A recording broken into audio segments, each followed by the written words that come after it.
Hey, I didn't see you there. What's happening?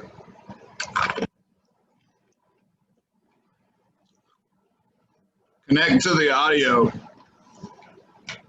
There you Oh, go. wait, now I can possibly hear you. Can you hear me? One with Can you hear me? Audio. Yes. Let me turn this loud ass air conditioner off. Hold on. You can look at my dick. Not really, but really.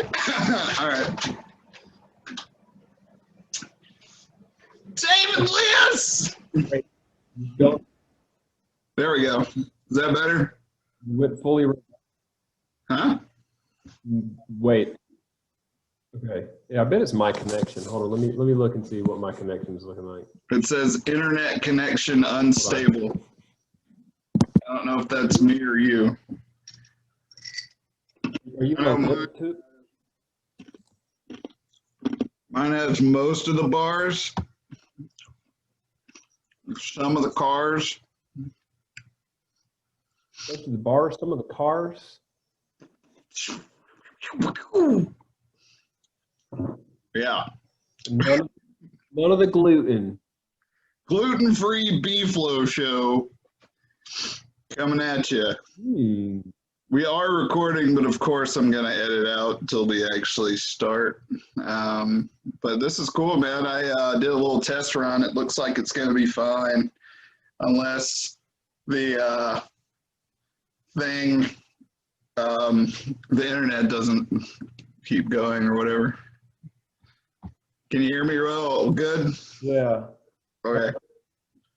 Let me tell you what I'm hearing when you talk, and I'll talk for a sec to see if it's doing it to my audio as well. I hear it going like it does that. Well, that's just how I talk. No, this is. Is it lagging? And then some. I was Hold hoping on. to get an angle that would make my neck look 8 feet.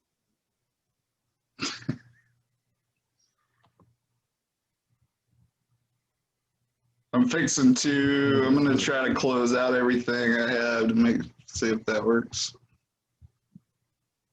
Close out everything I have to see if that works. Cool. Participants. Wait, pants? Participants. Yeah.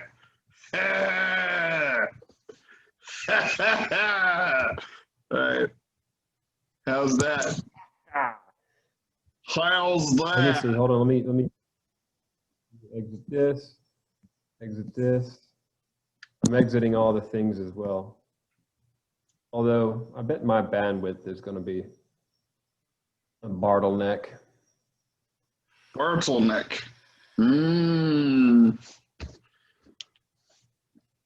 All right. So what do you think? Can you am I laggy on your side? Not now. Is it better? It is. All right.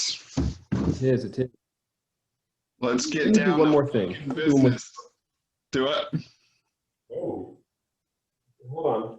I want to elevate this scenario. Are we in, are you in a garage right now? I don't know. Are you in the garage right now? I'm actually in a bed. It used to be a garage, but it got converted into another bedroom. So it's like yes and no. Look, I'm propping the computer up on these nuts. Very nice. I like it. I'm trying to get it eye level. Eye level.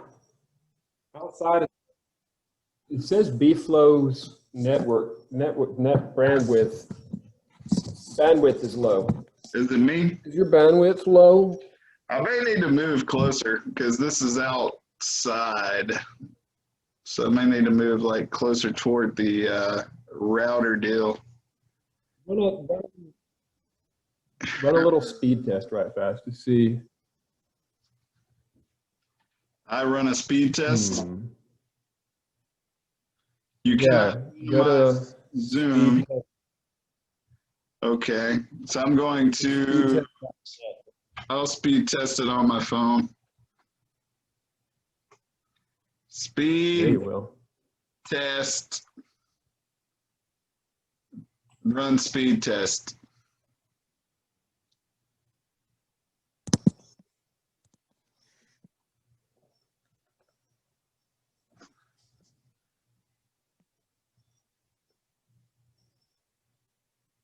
Hide self-view. I'm testing it with my pulse. You're frozen in a, you're frozen. So I have a 39.5 download speed and a 9.11 upload speed. Well, then your bandwidth is not low. Then what the hell is it talking about?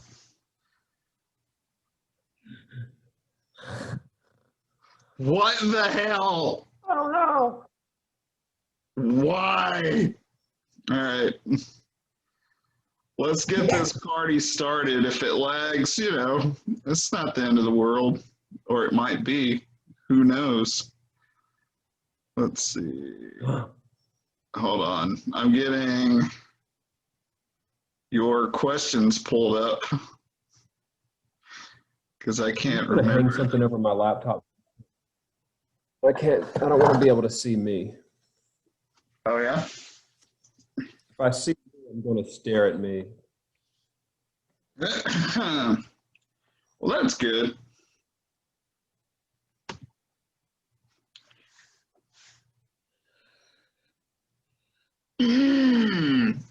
What flavor you got there, David? Let's see. A little bit of Monica in my life. A little bit of Jessica, all I need. Strawberry blood. Sad boy. Sad boy. She lost her virginity. Sad boy. Just like strawberry blood. That's really literal, actually. Strawberry blood, losing the virginity. Yeah, because generally when a woman loses her virginity, there's blood in that scenario. Yeah. This probably isn't gonna make the cuts. Did this not make it in? It's clotty. This is in the strawberry pie. Oh God. This is the director's cut. This will be the Zack Snyder cut. the extended Super Turbo Edition. Oh shit! Usually Okay. everything I do goes in. Well, David, I'm glad you come. I'm glad you made some time to be on the podcast. What I'm gonna do is I'm gonna do an introduction.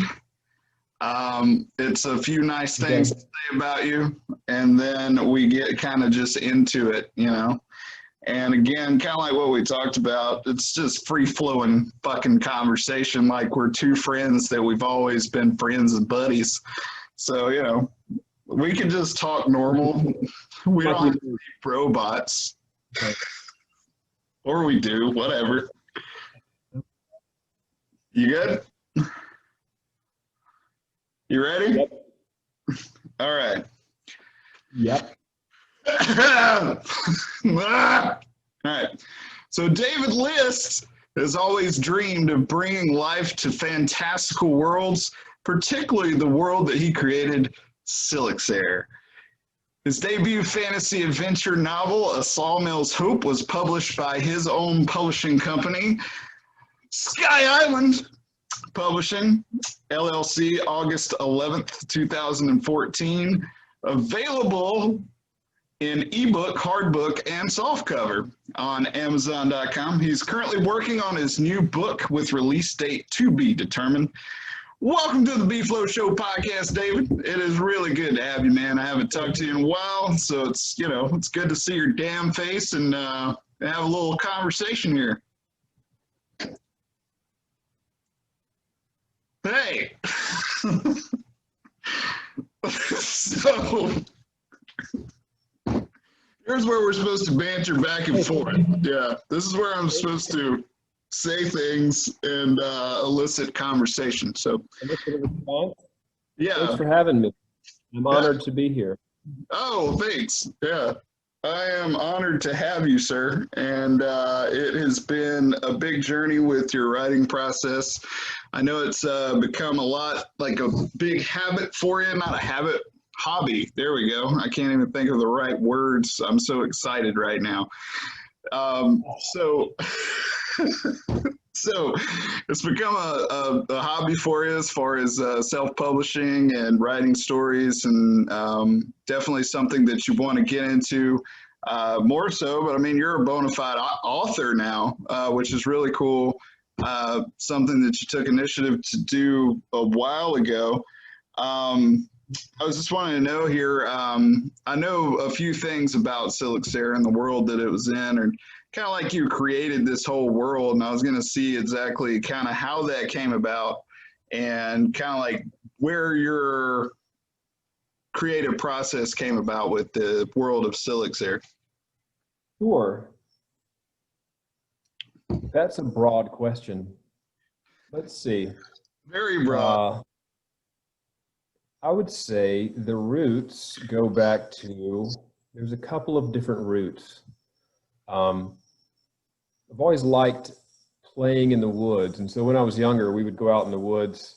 And eventually when I got home, I would draw the maps of where we went and I would write all the locations down. So that got me into map building, as did books like The Hobbit and Lord of the Rings. They got me interested in maps.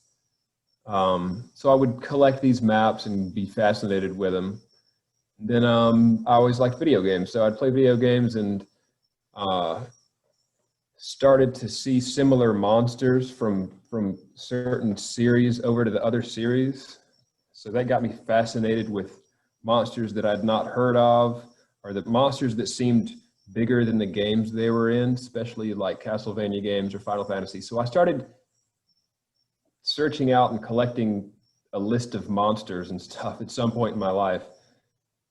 And then I was like finding out what culture they're from. So then I determined what kind of climate they might be comfortable in.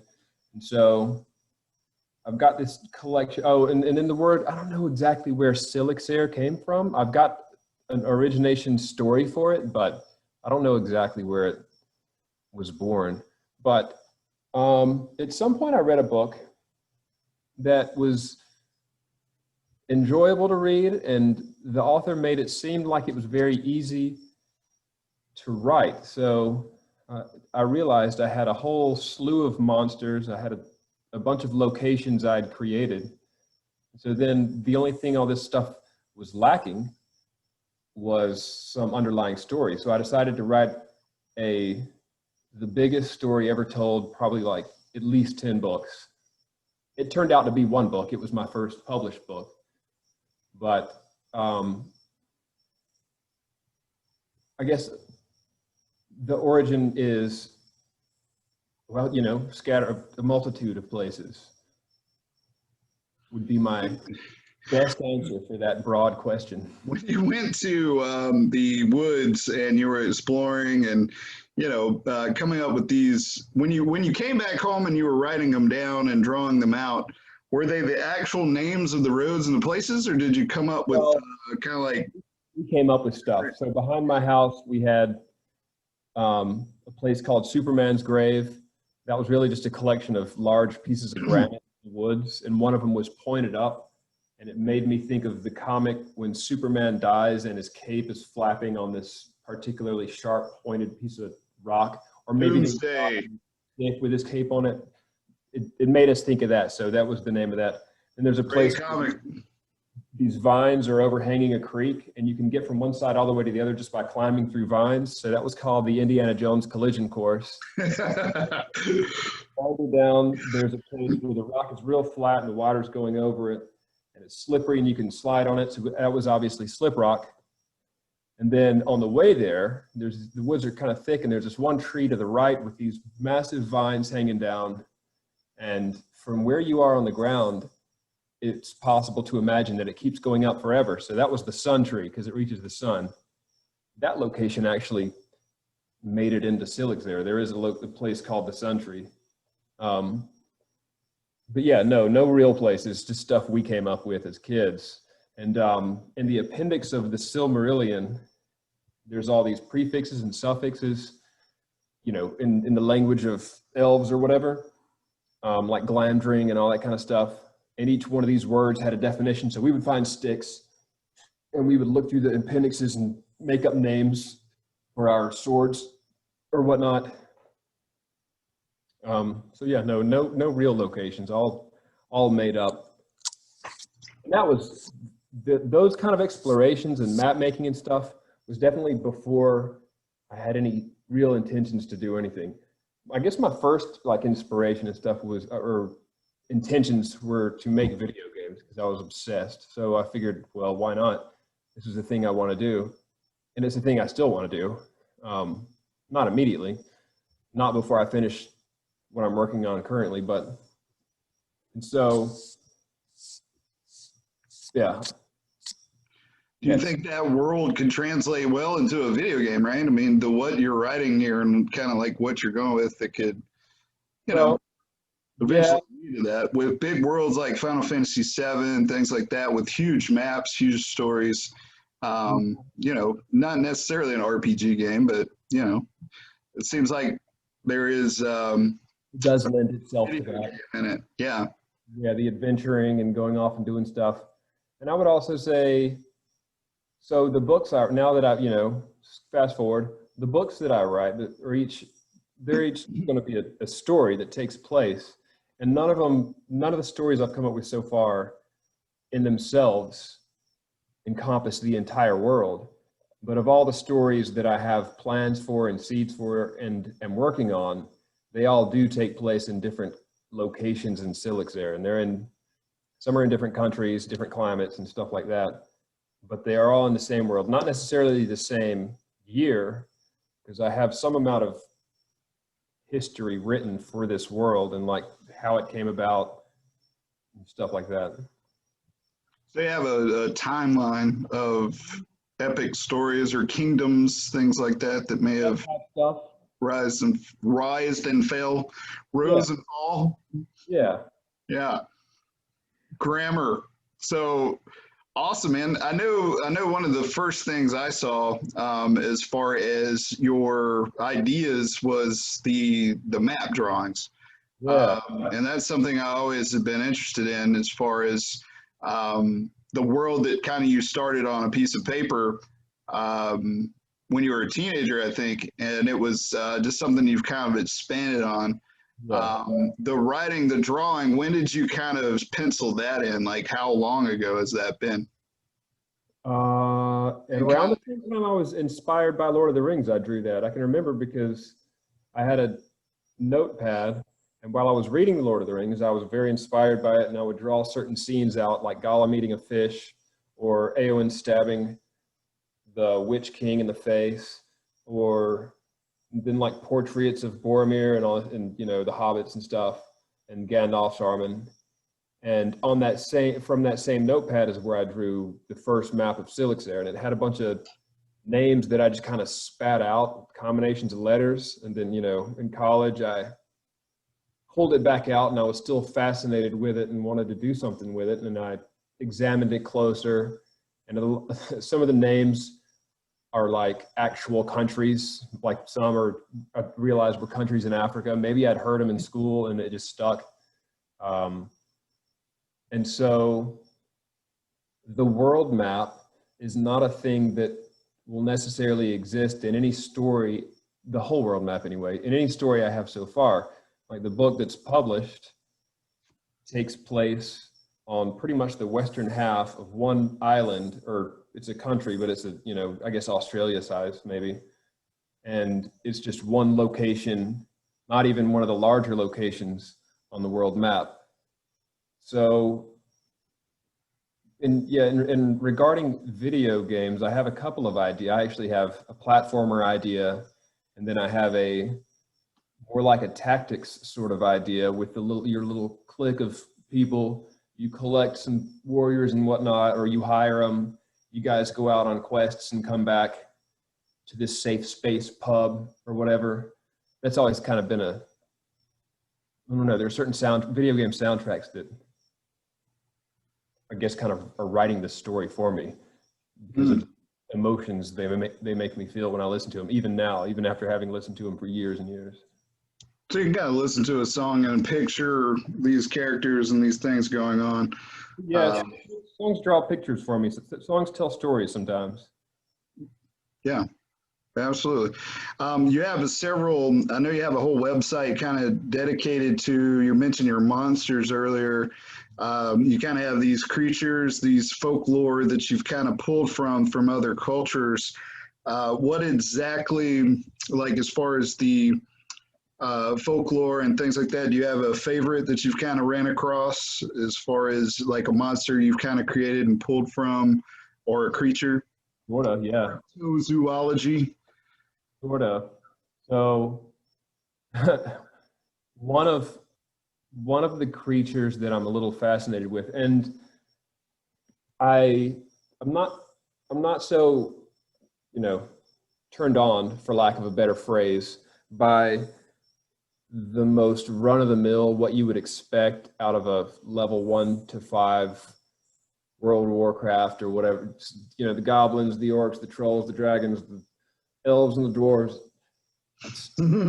No, sorry, there's a bug. There's Kill it. no hard feelings toward any of that stuff, and done well in a story, I love it. Still, it's all very inspiring to me. But I guess I want to pull off the B-sides of the bestiaries, you know, and that includes like Japan stuff, Norse stuff, things that you've not necessarily heard of, but maybe you have, and you know, and put new spins on existing creatures. So as far as something that I'm fascinated with, there's a race called Wergadas, which Easter egg, it kind of just means weregoats.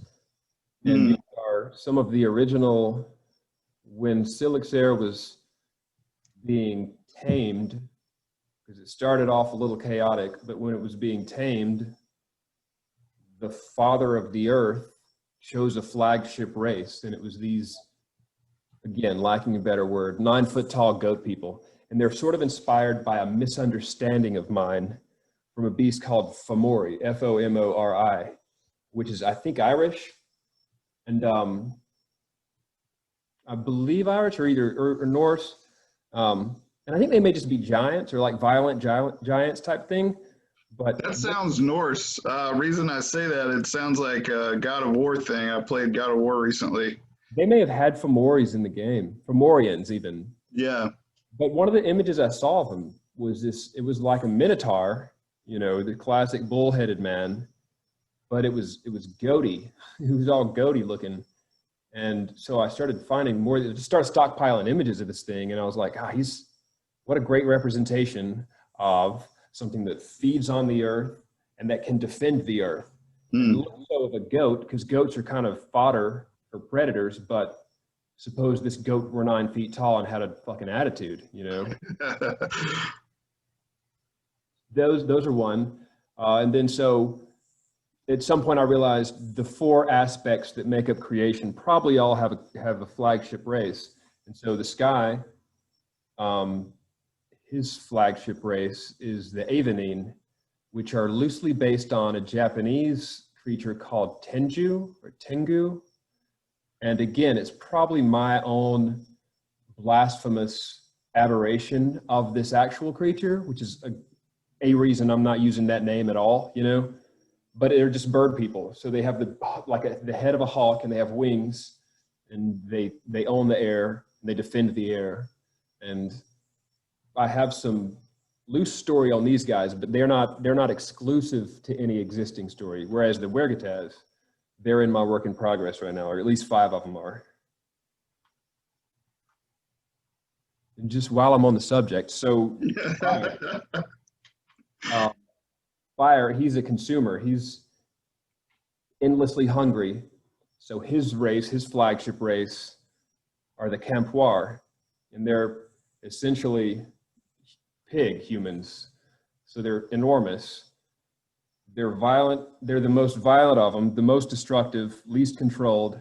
And when in certain conditions and in certain alignments of planets, not necessarily, but just say, they go on these wild rampages where they try to conquer as much of the world as they can, and kill pretty much anything that gets in their way. They make belts out of human skulls.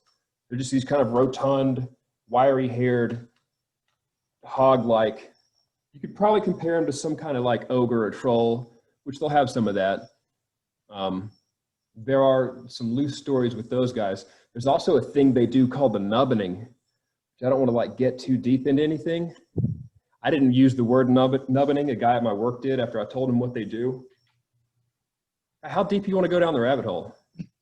I mean, I really want to know what a nubbening is. Okay, let's talk about the nubbening real fast. Like, why would I want to stop where you just said nubbening? Hopping off the ledge here. Rape is a horrible thing that can that happens more often to women than men in real life.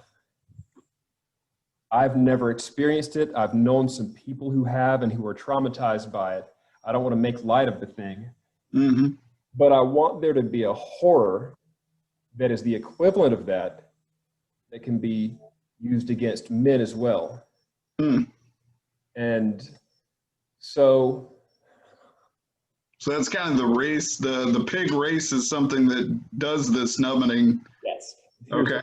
Here's how I go. You learn about it from a human who survived it. Well, essentially what they do, the female Campoir are as violent, if not more violent than the males. In fact, they may be larger in stature. When they come across a civilization or a settlement and they're ravaging it. Wow, we jumped way off. Like I had no intention talking about this.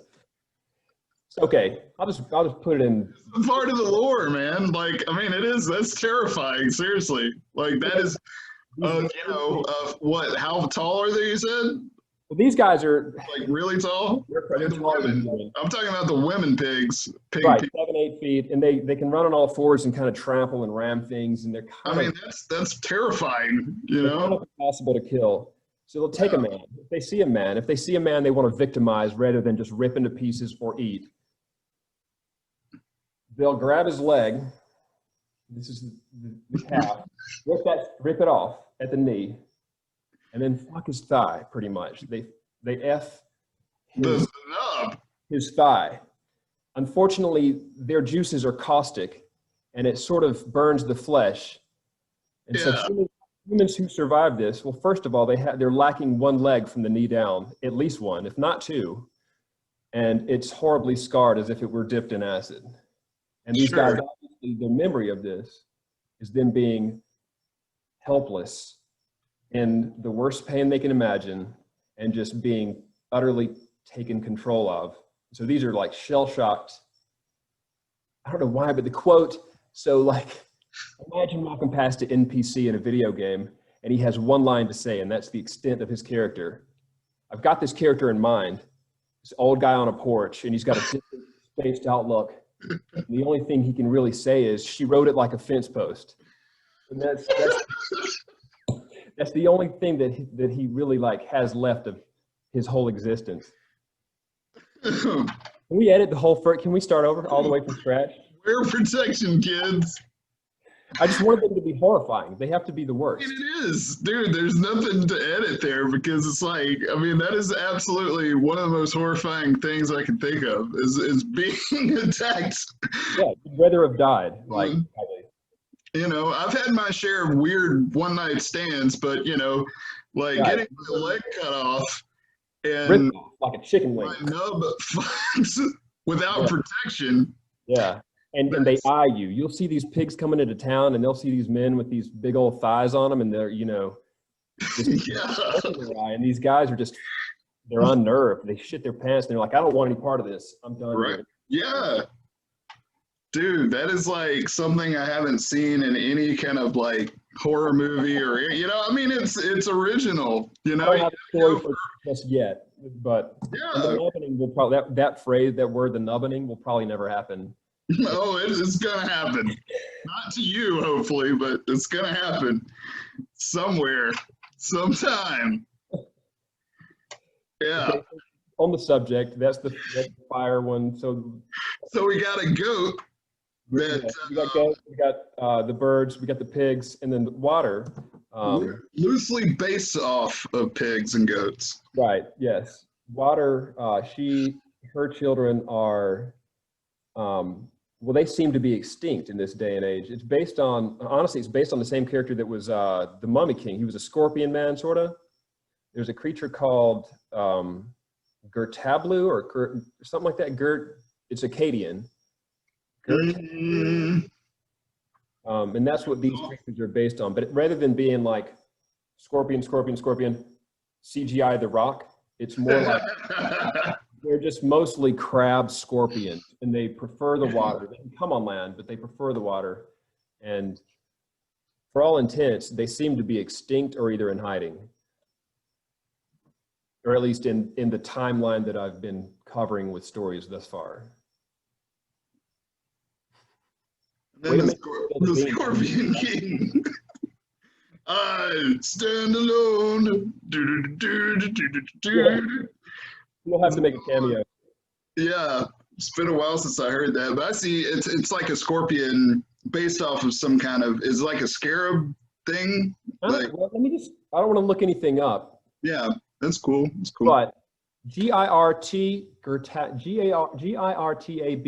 Gertablu. And I don't remember if I found any solid images for it or not. It's been a long time since I even looked into it, but these are the 4 flagship races.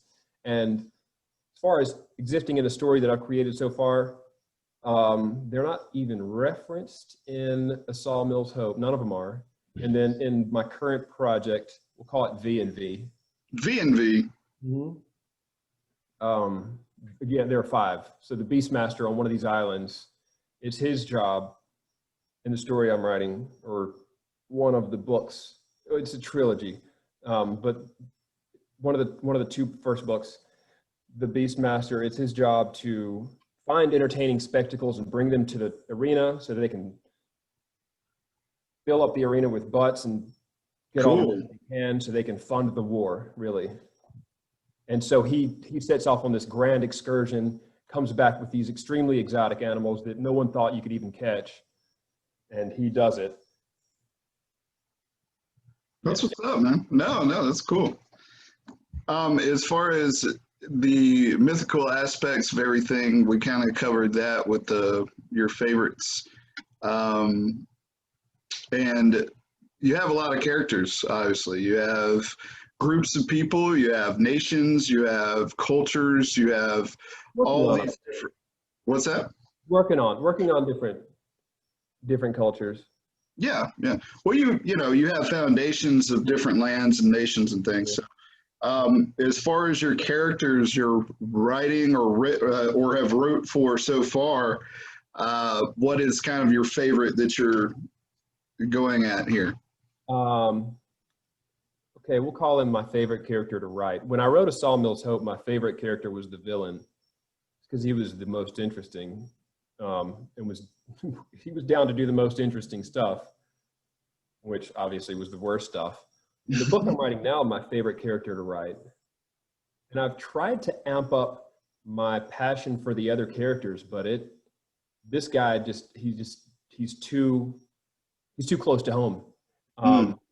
His name is Kraus. You've probably heard me talk about him before, maybe not, but essentially, well, you should know while I've been working on this, you do know, two very close friends of ours have died. Mm-hmm. One was Droop, well, the other is Craig. And if I were to give a one sentence, not trying to explain these humans in a sentence, but as they relate to the character Kraus, what Kraus borrows from these two individuals is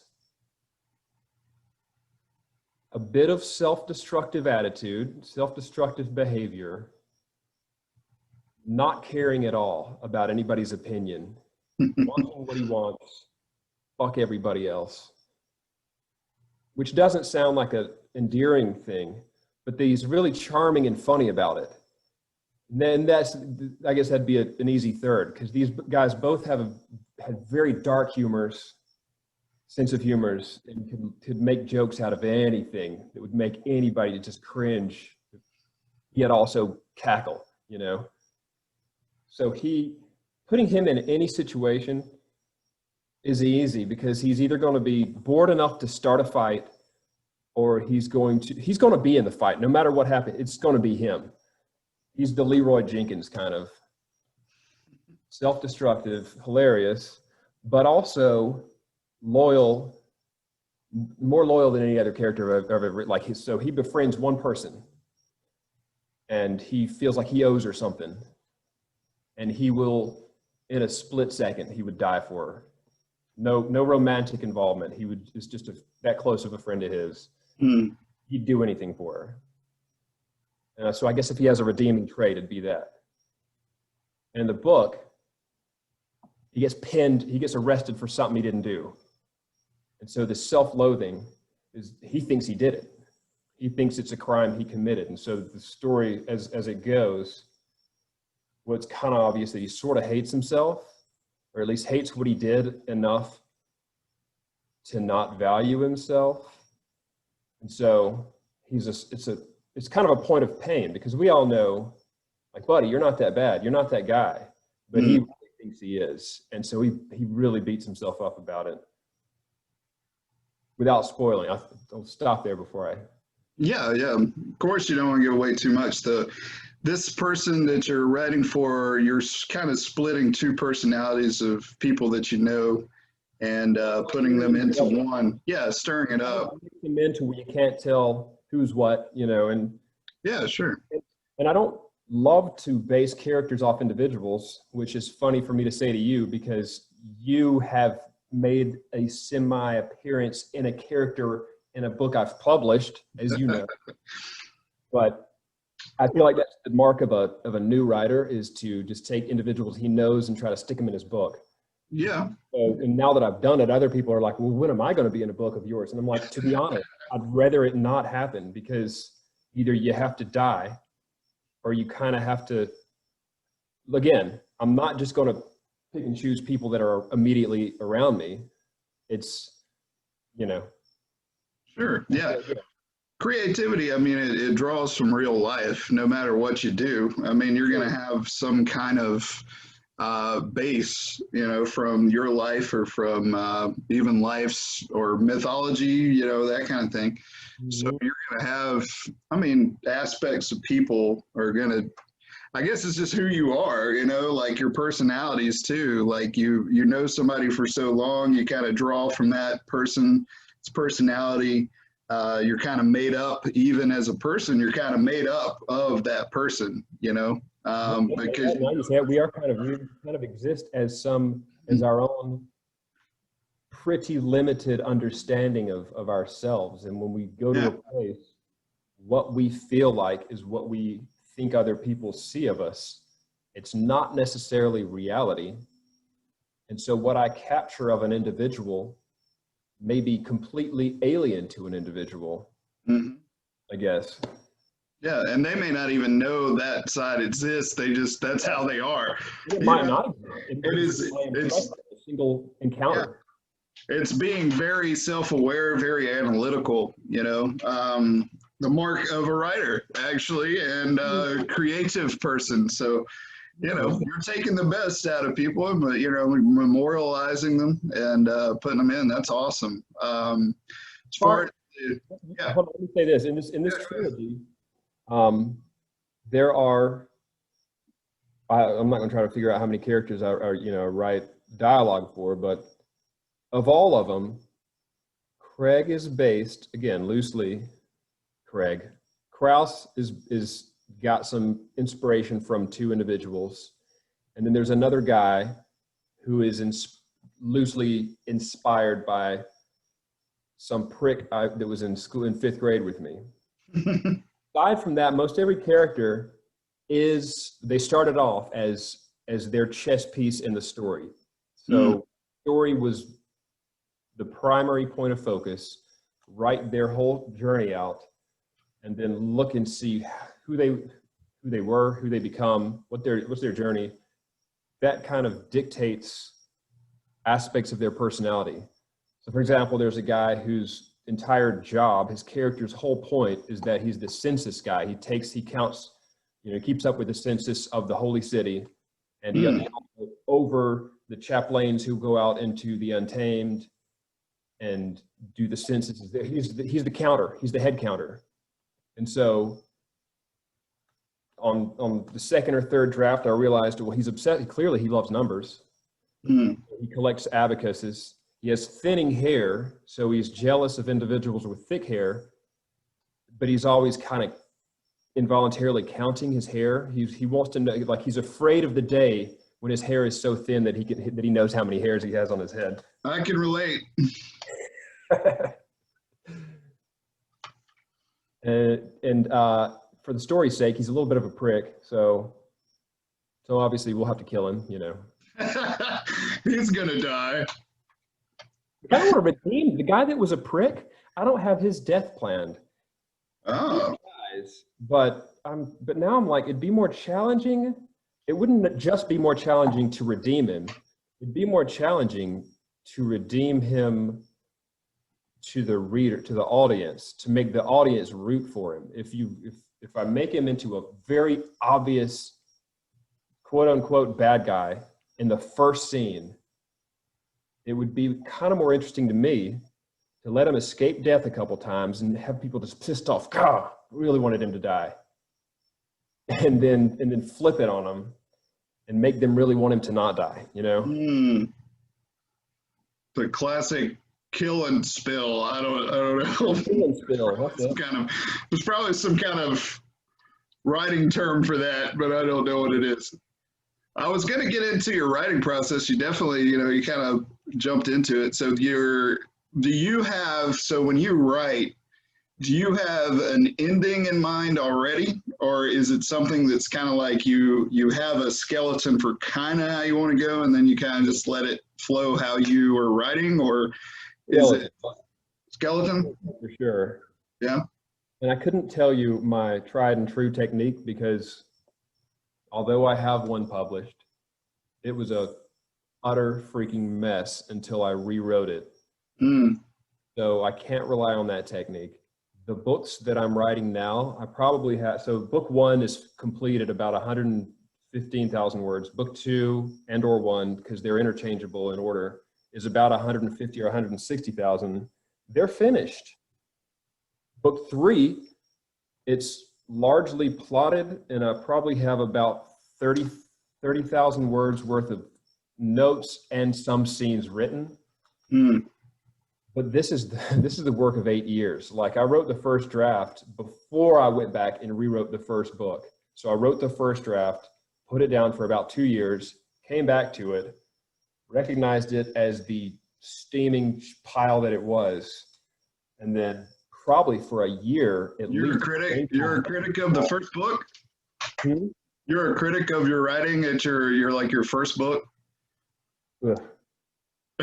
You just see how you've grown in your writing skills. Is that what it is? So the reason that it's kind of touchy. I feel like anybody who creates a thing is going to look back and go, dang, I could have done better than that. But I think that as soon as you do that, the individuals who have come to you and said, I love this, I read it once a year, you're kind of taking a dump on them, for lack of a better phrase. So I try not to look at it like that. The reason this was a mess, it wasn't necessarily quality of writing, although my quality of writing has certainly gotten better since when I from when I started. But it was a mess because, I'll tell you about my work in progress. When I started, my ideas were a couple of different ideas. Super Mario Brothers, because your little fellow, every time he dies, he's back again. You know, there he is, no harm. Ultimate Fighting. I was really into UFC at the time. So you have these eventually you'll have rivalries, you know, between two individuals who just have always hated each other. You have individuals with personalities. And I was like, what if you had these individuals who could be killed and then they come back? So you have whole head is like off kilter because they took an axe blow, but now they're back. And the person they killed or who killed them is like this and that. And then I was like, well, how can I put this into a story? So also, I had the idea of two islands at war where one represents like sword violence and the other one represents magical violence. And so I'm like trying to finagle these things into, imagine stuffing 6 Granddaddy Longlegs into a keyhole. That's what it felt. What? Don't ask me where that's a Dane inspired quote right there. I'm never going to imagine that, but no need. It'd be one of those old keyholes anyway, like one of the ones. You know, picture an old fashioned, like I'm Zelda. So looking back at it, I was like, God, this is a fucking mess. This makes no sense. Like everybody gets a crystal, and then when you die, if you're holding the crystal, you come back. But if you die with somebody whose soul is correct, then the crystal gets better, and then eventually this can happen. And it required a lot of rewriting, a lot of overhauling. And I don't remember, I'll tell you where the specific tipping point was. So I work in IT, and so at the place where I work, there was a fellow who needed software installed. So I'm doing that for him. I've remoted into his computer and I'm installing a program for him. And I have never been the type to dig through anybody's personal files. Not just because I don't have time, I don't care. I don't really compare myself to people anyway. I feel nosy doing that. It feels wrong. No judgment to anybody who might. I don't care to, not a thing I care.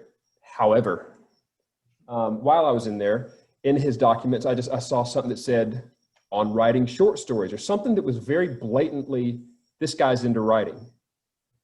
So I approached him. I was like, hey, I just noticed, you know, apologies, I wasn't snooping, but I noticed this. And he's like, yeah, I've been writing short stories. And I'm like, you know what we should do? We should be in a writing group.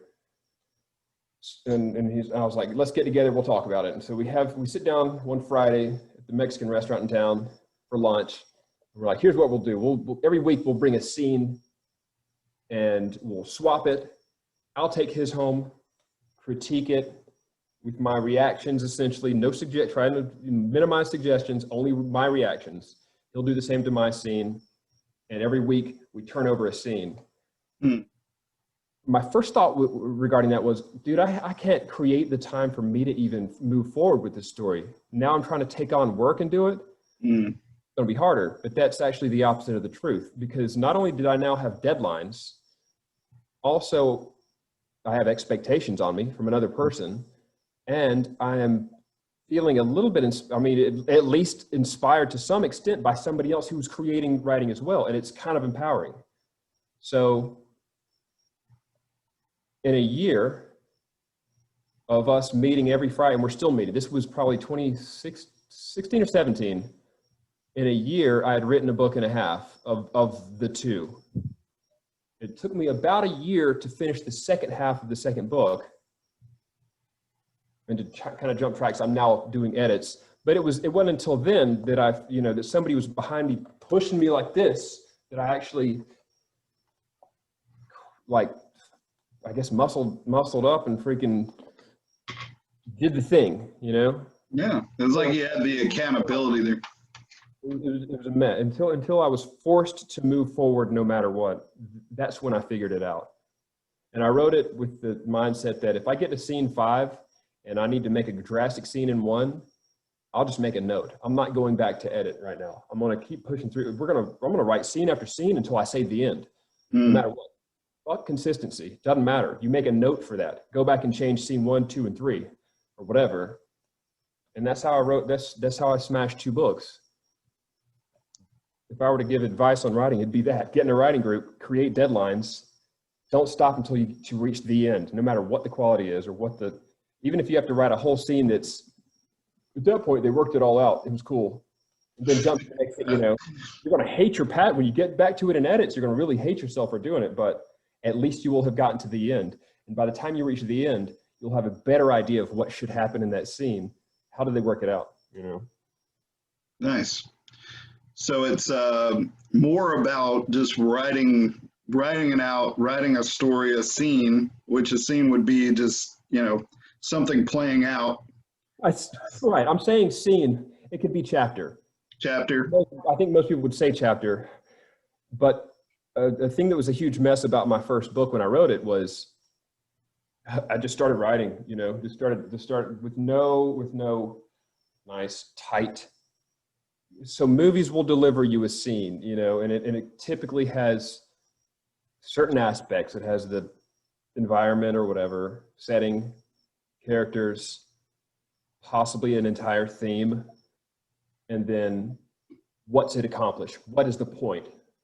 And so that's then, I guess, cut your story into pieces that size. And it wasn't even a matter of necessarily cutting it into that size. I guess it kind of was.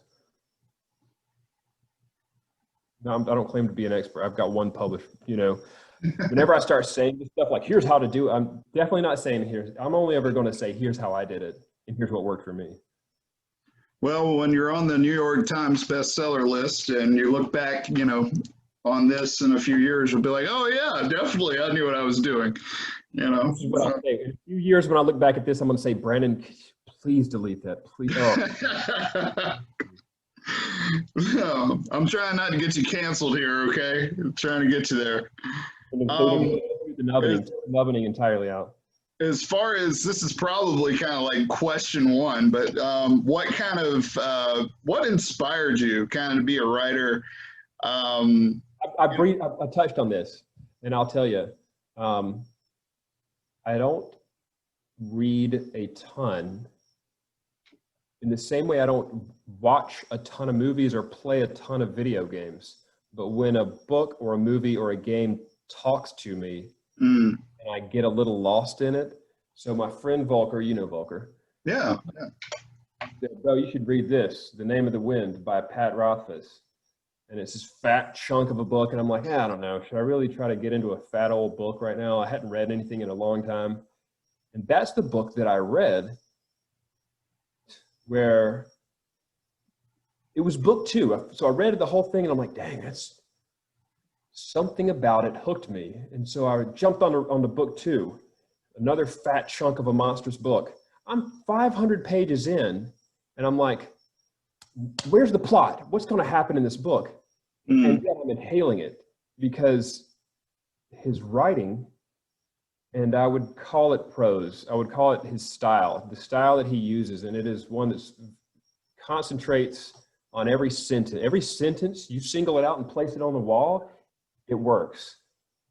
He doesn't waste sentences in each one. It's not flowery, like poetic, like the wind flowed like silk. It's good. It's everything just works. Everything punches hard. Everything is not too much, not too little. And the fact that I was just going through it so quickly gave it the impression, the very false impression, that it's fun and easy. And I say very false because when I read his book 2 and started writing, was in 2011, I think, or 12.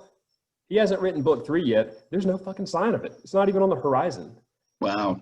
So the guy who convinced me writing is fun and easy, for him, it's anything but, clearly.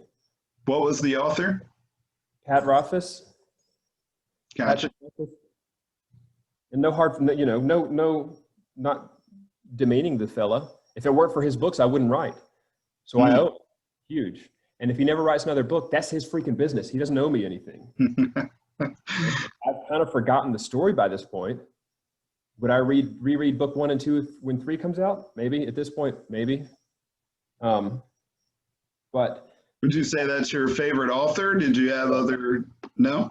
I would hesitate to call this. It's hard for me to call anyone my favorite author. If I was going to just give someone the ultimate compliment of being my personal favorite author. David's favorite author. There are some authors who have impressed on me, and I got to give them their dues. Obviously, without Tolkien, I'm not going to say I wouldn't, but I wouldn't have developed my love for languages and monsters and maps. Tolkien is a big piece. Now, is he my favorite author? No, because if I tried to read The Lord of the Rings right now, I'd probably skim through most of it. I'd rather watch the films. But is he hugely influential? Yes, he's in my top 5. If I had 5 favorite authors, he's there. Rothfuss, he convinced me to write, you know, so he's up there.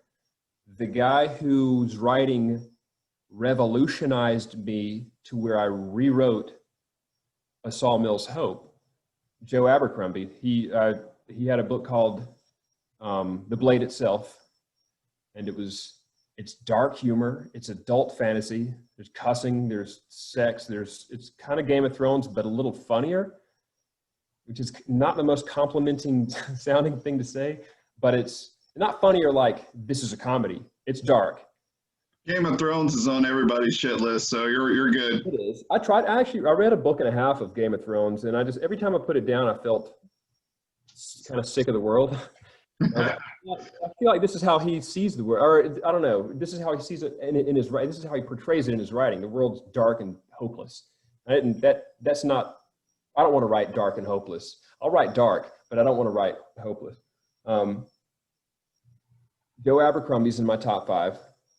Years later, and this is another inciting incident of me actually getting to start writing on what I've got now. I read a book called Red Rising by Pierce Brown.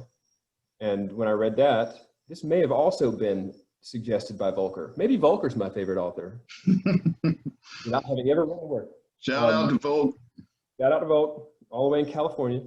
When I read that, well, it felt gimmicky because it reads in first person and in present tense. So instead of saying, let's get to the ship, he said, it would say, let's get to the ship, he says. And while that feels like a very small distinction, and it read kind of quirky at first, after I read it, I could hardly read anything else because everything felt like somebody's just telling me about something that already happened. There was no immediacy, if that's a word. And so after I read that book, I inhaled the second 2 books in his trilogy, Golden Sun and Morning Star, I think. And so now my work in progress is present tense because of that. Is he my favorite author? No, I've read, he's got another trilogy he's working on. I've read the first 2 books. I love them, but they're too, I don't know who's who. It's too many people now. It's gotten too broad to where I'm just kind of like being dragged along for the ride. Fun writing, crazy, really cool concepts. It's more sci-fi. Really cool concepts, intrigue and battles and very cool gear, like sci-fi gear. Is he my favorite author? No. I don't, you know, that said, I kind of have a conglomeration of favorite authors. I don't have a single one that I would say that's, easily my favorite, you know. It's like a lot of inspirations, a top 5 that kind of gets you in there. Yeah, so kind of gets favorite initial inspiration, my favorite guy who made me write, and then two guys who strongly influenced my style, I guess. And I'm not suggesting that their styles could be seen in my style, but the way they did what they did inspired me. With their power combined, they are your inspiration. So what? Yeah. So, without revealing too much, as far as I know, you've given us some things to kind of think about with the upcoming project, V and or V. What are some things you can kind of give us, kind of what to expect? What's coming up for you? Okay. So regarding this trilogy, I'm on the fence about how I'm going to get it out there in about every way. I'm on the fence in about every way you can be on the fence. I don't know if I'm self-publishing, if I'm hybrid publishing, or if I'm going to, chances are I'm not going to seek traditional for it for various reasons. It'll probably be hybrid. There are jobs I don't want to do again. I don't want to typeset. I don't want to, there are things that I would rather outsource. So that aside, I also don't know exactly if I'm going to write, the plan as is that these first two books that I'm written drop at the same time, and you can read them in either order. But it's good that you read both before you read book 3. And the reason for this is the story is a civil war that's kind of been brewing. It's kind of been in Cold War state, just spies, no open warfare for hundreds of years. And this story is the culmination of that. They finally go to war. And so the first 2 books, one introduces this one island, and it's the island that's more focused on magic. This is coming all the way back to my original inspiration for this project. The other one is the story that introduces the other one, the one that's just essentially might is right. If you can kill somebody, you can take what they have, and that's these guys' culture. And one reason I don't want to take those 2 and then splice them and then create some artificial ending of book 1 is because the magic systems that are going on over here and the hierarchy of the holy city, it's convoluted enough that I don't want to drop that on a person. Plus the hierarchy going on over here, all the cities, the monsters, the different individuals and factions that are fighting and that are struggling on Forvilda. I'd rather you have these guys and you have these guys, and in book 3 is when they all meet and you have, big things happen. A culmination. Not to say that big things don't happen in book 1 and 2, but they're all isolated to these different islands. Like if I were to splice them, you're going to read a whole book where these 2 halves never meet. And it's been done. Game of Thrones does it. A lot of books do this already. But I want to do something a little different. And I don't want to kind of like carve, I don't want to take these 2 stories, like I said, and shop an axe in them and either just say to be continued mid-sentence. Right. This false climax or fucking derail and tear up the story to put this, this ending point in there. I don't want to do that. Now, we have to. What if I take these 2 and stick them together, and then it's just book 1 and book 2, and then it's not a trilogy, just a 2-book series. Like a pig on a thigh. Like the freaking nubbening. Not like nubbening. You don't want to nub it. The reason I wouldn't want to do that, or a threat, or the risk of doing that, is that now the first book is going to be roughly 250,000 words, which is enormous. If the second book, it would have to be, I guess it wouldn't have to be any particular size. But I would want, if I were to read a book like that, I would want the resolution to be at least, I don't want to read book 1, and then book 2 is just a piddly little 5 chapters, you know, and book 3 is more than 5, but I don't know how long it is. For all I know, I can milk 250,000 words out of into book 3, but I definitely don't want to artificially inflate it just for it to be, you know, I don't want to pull a Peter Jackson on the Hobbit trilogy for this thing, you know? Yeah. Yeah. Makes sense. Yeah. The creative process, you freaking sweat over, you know, like, especially if it's something you're really passionate about, something you really want to put out to the world. You're really like, you know, you're passionate about it, man, and you want to like make sure it's right, it's perfect, that you're satisfied with it. Yeah. Like the show podcast, you know, it's perfect. I put out nothing but great material. Absolute perfection. Every fucking just hits. Yeah. It's number one. And you're a creative individual as well, so you know that you're going to be your worst critic, and it'll never even reach 99%. It may not reach in your head. It may not reach 95. And then as time goes, that, you know, you drop that thing at 95% perfection. As the years pass, you look back at it, it's no longer 95. If I look back at a Sawmills Hope, I can still find chapters that impress me, and I'm like, damn, I wrote that. But I also see things that I'm like, I would cut that completely out of it. I would change that entire. If I was to write this today, I'd cut that whole section out or change it completely. Yeah. As far as any like words of advice or anything, I know there's a lot of creative types that listen, and by a lot, I mean like 2. If there's like, is there any advice that you would give somebody that may be getting into writing? Or, I mean, really, writing is the basis of movies. It's the basis of storytelling, entertainment. You know, if you can't write, then it can't translate to a page or a screen. So if there's any advice you have, I know you have you've self-published. If you can kind of go into some of that. I know you got Sky Island Publishing. That's always really cool. I know you said maybe going away from it a little bit, but you're still on the fence. So kind of talk about, you know, just kind of share. Wait. That's a good, let me lasso you before you make this question even broader than it already is. Thank you. Yeah. How about you do something specific and then you do a lot more? Yeah. Here. Again, it's hard for me to offer advice because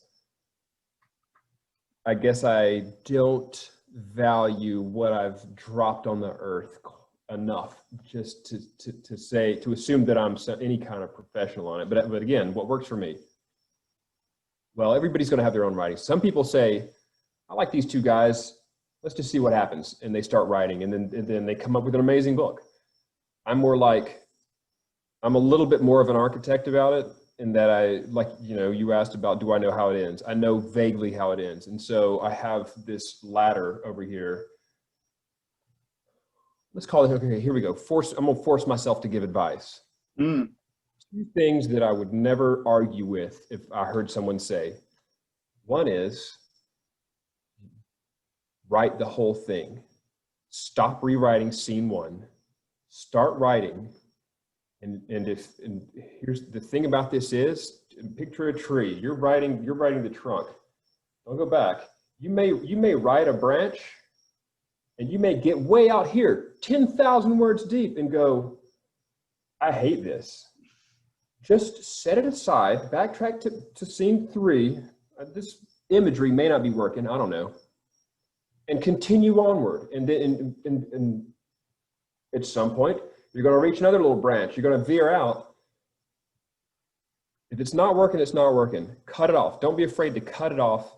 Just don't hit delete. Stick it in your notepad. You can pull phrases. You can pull bits and pieces out.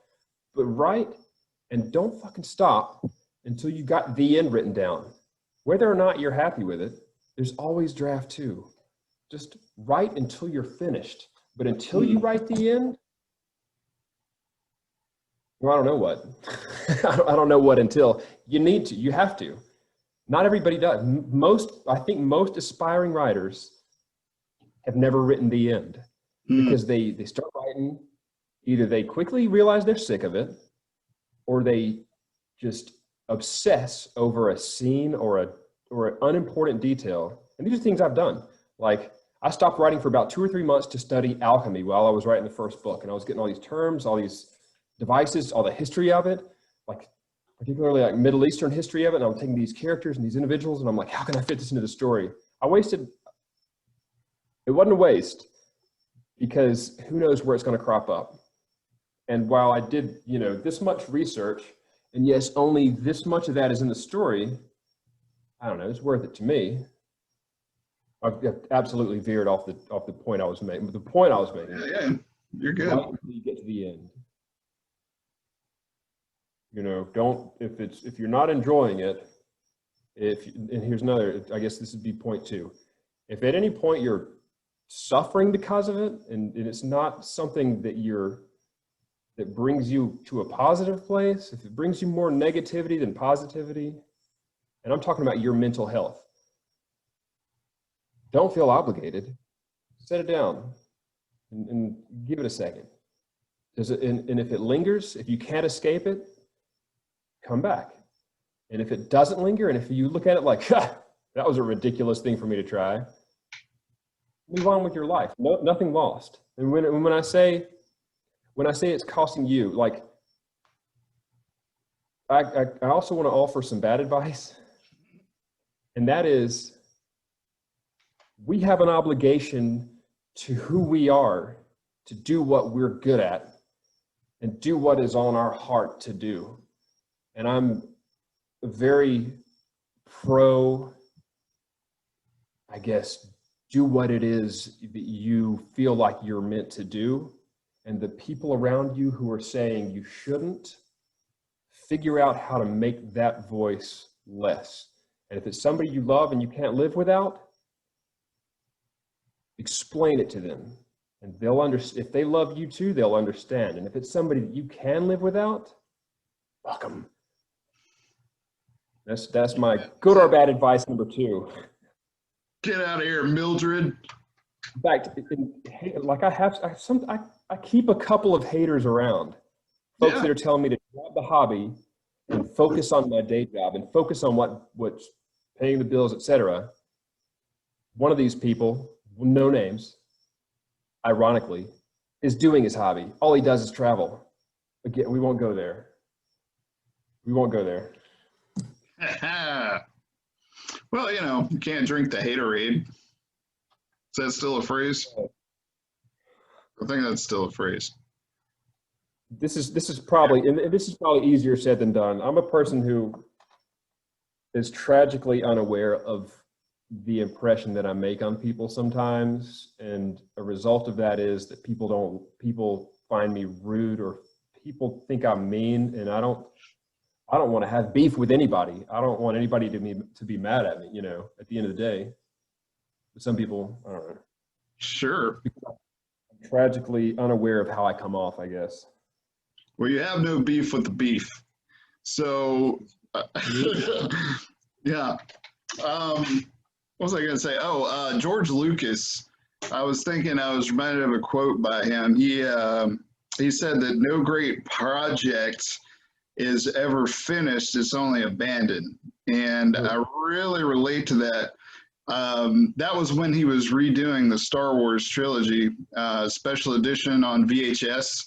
The very first Star Wars was really raw. Like, it was really just, it was really cheesy, kind of campy with some of the effects, even though, it was cutting edge what they were doing. What he was seeing at that time wasn't his vision that he wanted for Star Wars. So, for him, making that movie, it wasn't 100% complete for him when he got done with it, so he went back and remastered some things. And, you see him doing it, progressively throughout how technology is advanced, how it advanced. He was advancing his story along with the advances in technology. So the thing about kind of completing what you said, you know, some artists are, you know, when you're creating, you're not 100%, you know, satisfied with something. But it's out there, you know. So that's one of the things, and it's hard to get over that kind of self-criticism. That's like, you know, I'm going to put myself out there. This is what I created. Here you go, world, you know. And really, you know, just take in any criticism, take in any love that you get for it. You know, you know, take the good with the bad, and you got the facts of life, whatever. So let me react to that real fast. I don't know. I'm not behind him changing Han Solo. Han killed Greedo. I don't care. That was right. He was wrong to change first. I don't know. You know. Yeah. I don't know how much of that is. I'm not trying to downplay Mr. Lucas. I'm a huge fan of Star Wars. That's it. Star Wars original trilogy is in my top 5 trilogies, I'm sure. As is, or remastered, whatever. It's perfect to me. I watched them, you know, when I was a little wee young feller. A wee lad. A wee lad. Shit, what was I going to say? Oh. Determine, this would be a piece of advice that I would give. So a lot of business-minded people would tell you, you got to determine your audience and write for them. And that's smart. I mean, if you're going to create because you're making a product. We're not, yes, I'm writing book. I'm a lofty author with the creative imagination that nobody but me has. At the end of the day, it's a product. At the end of the day, I'm putting out a freaking price tag on it. Yeah. And hopefully, in my case, hopefully, me selling that allows me to step away from my day job. I love it, but sure, so that I have more time to do more stuff like this. Yeah, what people don't realize, just quick example from what you're saying, Mandalorian, you know, they engineered Baby Yoda. Like Disney knew Baby Yoda was going to pull the heartstrings of everybody, and they got to have the shirts, they got to have the. I do too. Like, I'm not saying it's a bad thing. That was awesome. I love the whole show, you know. But I'm not saying it's a bad thing at all. Yeah, but they knew that plushie is going to sell billions of dollars. Yeah. BB-8 felt the product. Even when I was watching it, I was like, "Oh, here comes the R2D new." But, I would say this isn't necessarily bad advice because plenty of people do it. They go, "I'm going to create a product. It's going to have this target demographic. It's going to make approximately this much money based on my research, and then I'm going to if I do it this often, here's what my income will be." I'm not the kind that can go about it like that because if my heart's not in it, then it can't occupy my time. It can't have my fucking time if my heart's not in it. And if my heart is in it, then I'm not going to bend it for dollars. If I've made it this far, if I've been writing for 8 or 10 years, essentially for free, clearly I can do that. And I will if I have to. And so who's my target audience? Well, it's only going to be me. I am my target audience. So I need to write something that I'm going to love. And I also need to, so with that in mind, I have to trust that out of 7.8 billion people, or whatever the population is, chances are somebody else shares my personal tastes on a thing. And maybe that niche, whether it's 4 people or 4 billion, will buy my product. Now, again, I'm the last person to talk to as far as business in this stuff goes. And with my attitude, a lot of smart business people would say I'm going to fail because I'm not looking at it as a business, like that. Yeah. But again, if I've been writing this long with a job, if I have to, I will. Now, what's my end game? Yet another fucking nugget of gold to just is figure out what your goals are. Where do you want to take it? That's an important thing before you begin crafting your product. what are your personal goals for it? If I were to simplify my goals down, it would be get to a place where my monthly income, my yearly income, exceeds my yearly expenses without the need for a day job. That's my goal, because once that happens, well, my time is more important than money, and then my time will be freer. I'll have way more time. I spend, we all spend a lot of time at a day job. I want to spend less time at that day job and more time working on this. Me too. That's why I'm not working. Living the life. But still, David, I appreciate it, man, being on the show. I know I've taken up a ton of your time. I think we've been talking for like 6 hours, and I'll send you the invoice.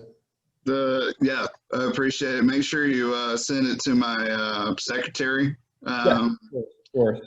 And make sure she takes care of you.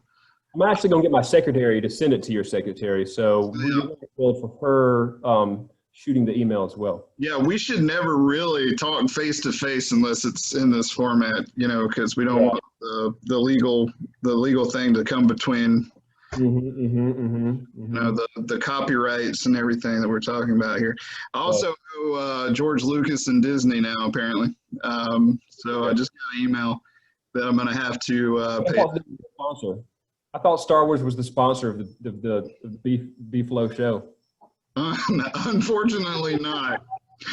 Maybe one of these days we'll get the Star Wars to sponsor me for some reason.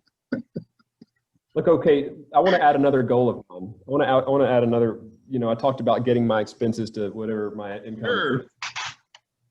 If I have a goal with I am my target audience, because it has to please me first, and then hopefully there's something of entertaining value.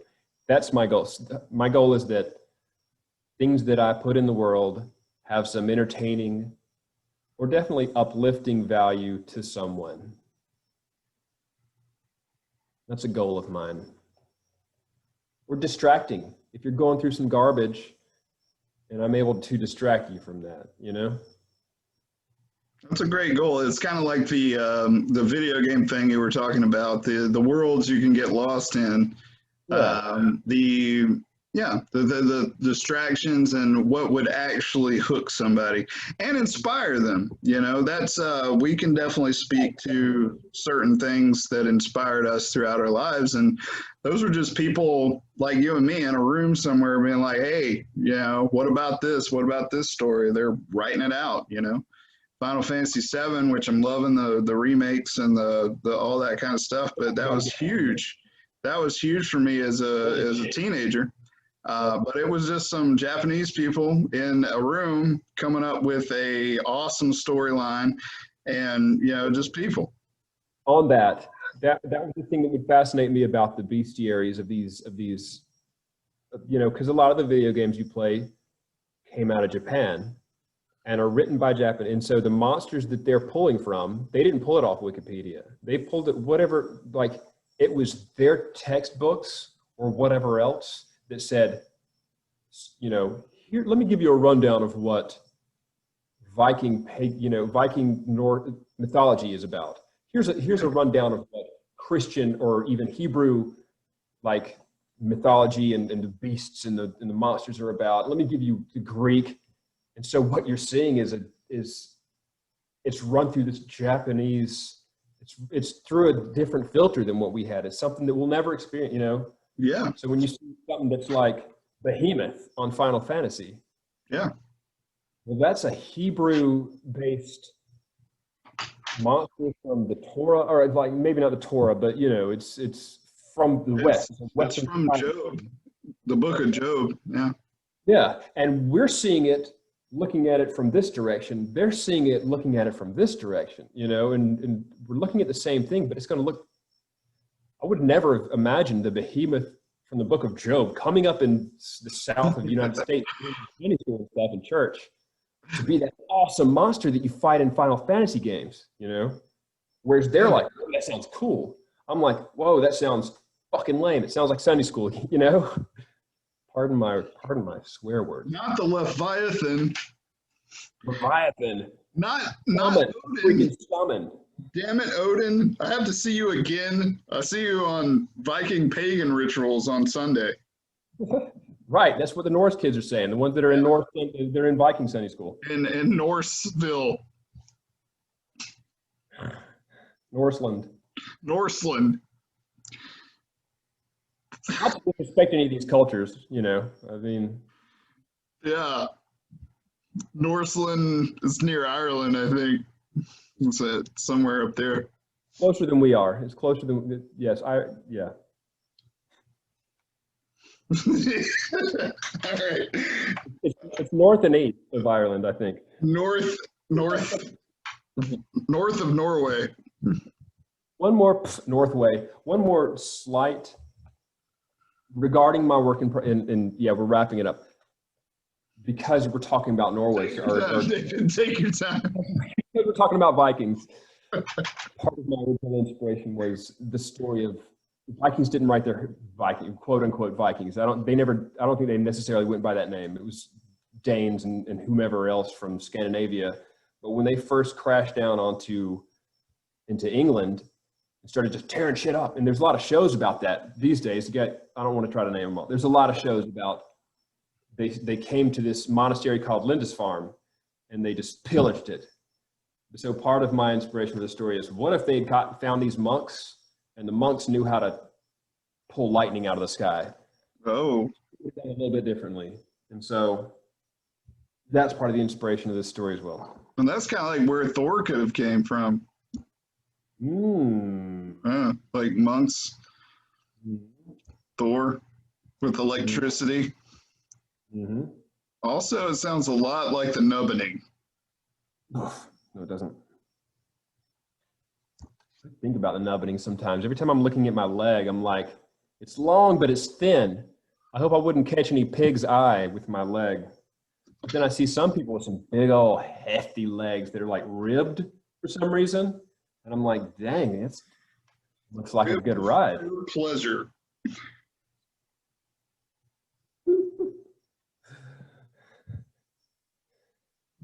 Maybe one day we can Nubbening each other, Brandon. In real life. I would be honored. Too long. I would be honored to have my leg cut off by you. Yes, and ridden like a fence post.